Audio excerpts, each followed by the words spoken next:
A lot of people suggest you mutual funds over liquid fund.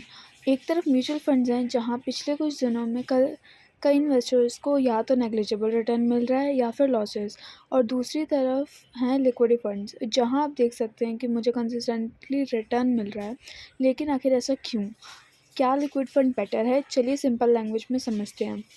सबसे पहले ये समझिए कि लिक्विड फंड स्टॉक मार्केट में इन्वेस्ट नहीं करता। ये अपना पैसा short term government securities, treasury bills और हाई क्वालिटी डेट इंस्ट्रूमेंट्स में लगाता है। इसी वजह से इसका रिस्क काफ़ी कम होता है और डेली बेसिस पर स्टेबल रिटर्न जनरेट होता रहता है।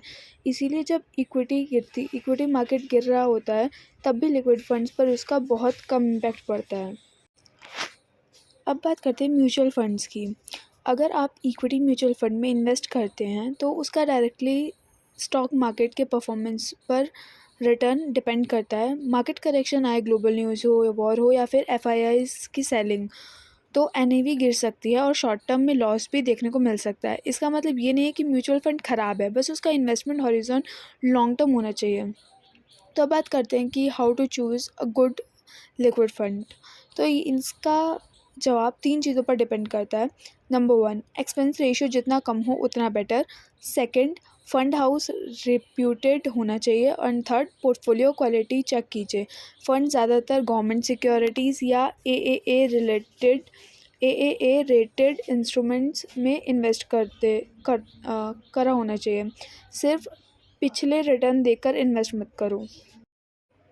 तो अगर आपको शॉर्ट टर्म के लिए पैसा पार्क करना है, इमरजेंसी फ़ंड रखना है या फिर सेविंग अकाउंट से थोड़ा बेटर रिटर्न चाहिए, तो लिक्विड फ़ंड एक अच्छा ऑप्शन हो सकता है। लेकिन अगर गोल लॉन्ग टर्म वेल्थ क्रिएशन है, तो इक्विटी म्यूचुअल फ़ंड को सिर्फ शॉर्ट टर्म रिटर्न देखकर जज मत कीजिए। अगर आप चाहते हैं कि मैं बेस्ट लिक्विड फंड्स की लिस्ट और उनका कंपैरिजन भी बनाऊं, तो वीडियो को लाइक, शेयर एंड कमेंट कर देना कि लिक्विड फंड।